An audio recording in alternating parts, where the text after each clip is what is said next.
Hello everyone, welcome back to another video.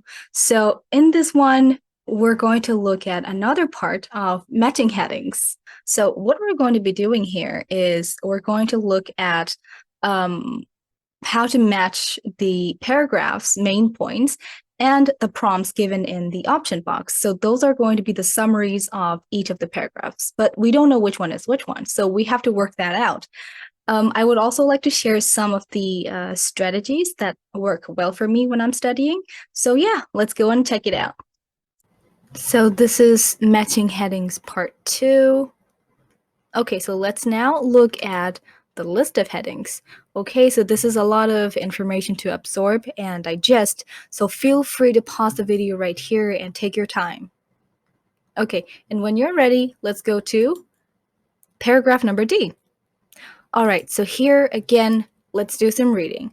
This is a lot of information for you to absorb and to check out. So feel free to pause the video right here again and do some reading. Once you are ready, let's get started. Okay, so in this part, it's very important for us to make sure that we can see what the main point the paragraph is emphasizing and how further information or secondary information that we called in the first video is actually surrounded around the main point to support the main idea. All right, so we'll get into that a little more. Okay, so let's check out. Now that you have read through the entire paragraph, now the main point is we are introduced by the structure of the step pyramid and its surroundings. All right, so this is the main idea. And what's a little confusing is that we see a little detail that is telling us what the building looks like. So, for example, it says from line number 5, I think, the wall had 13 false doors cut into it, with only one true entrance cut into the southeast corner. Now, this part might be a little confusing because we have a little more detail, how can I say, a little more explanation about the intentions of the designs, but we can get to that. So starting from there, it tells us a whole bunch of information about preventing a lot of people who we don't want to come into the pyramid. But that's not the main point, because if we look at this way, which is the main point is the location, the geographical surroundings, and the design, the features of the step pyramid. But what is so special about the design, right? What is so special about the design is that we want to prevent unwanted visitors or just thieves, because they will have no idea what the design is for, how this works, how the pyramid works. So to prevent these people from entering the pyramid, they set this up. So that is the further explanation. It's not the main point, which actually leads to the final answer is, let's go, this one. So the answer is an overview of the external buildings and areas. So you see, we talked about the geographical location or just surroundings and the design of the building. All right, so let's check out the explanation. It says main point, geographical location and features of the step pyramid, like we just talked about. And further explanations of the main point are the main intentions of the pyramid's special features, which means preventing a lot of people, strangers, from entering the pyramid and approaching the pyramid.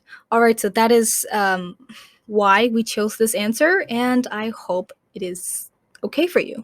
And like we mentioned in doing some readings in paragraph number D, we talked about finding the main point and having other ideas surrounding that thing. So the surrounding ideas, meaning further explanations, are the main intentions of the pyramid's special features. So this way it's not very complicated anymore, and I really hope it's okay, yeah. Okay, so let's look at another one. So there are actually 2 pages to this paragraph, so let's do one at a time. Pause this video right here, right now, and read it, and when you are ready, This is the second page. All right, anyway, so let's go back. The paragraph mainly talks about the complex structures of the pyramid and that are just recently been found. So again, we're seeing some complex structures to drive away or just discourage other people from getting access, easy access. And there is a further explanation, or you can say detailed analysis of what's going on in this discovery. Okay, we're gonna skip that part. And the final part of the paragraph actually says the discussion between scientists and archaeologists. So they are debating or they are discussing to come up with a common conclusion why this must have been like that, why it was designed like this, what is so special about the design, what is the intention behind it, right? So they hypothesize that architect of the pyramid, the one that designed and built the pyramid for his king. So he wanted to show his honor to the king, and that's why he came up with a very special design. The main point is right here. We're mainly talking about the structure and the design internally of the step pyramid. So we have talked about the external design in paragraph number D, and now we're looking at the internal ones in paragraph number E. So you will see it when you have read it already. So yeah. Okay, let's go and check out the answer. Okay, so this is the answer and explanation of paragraph number E.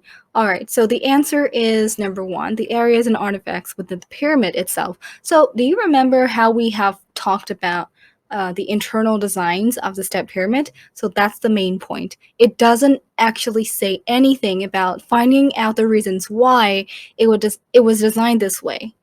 Well, why is that? Because it's secondary information and it's not really the main point. All right, so that is where they say that scientists and researchers, archaeologists, all of these people, professionals, they are trying to find out the personal reasons behind the construction of these designs. So that's what it means, but it's not actually taken into consideration because it's not as big and it's not as informative as the main idea right here, which says the structures inside the pyramid. All right, so there we go. I hope this is easy for you to understand and follow through. Okay, and that is the end of today's video. Thank you so much for watching. And I really hope that you could find something helpful for you to use in your studies. And okay, see you in the next video.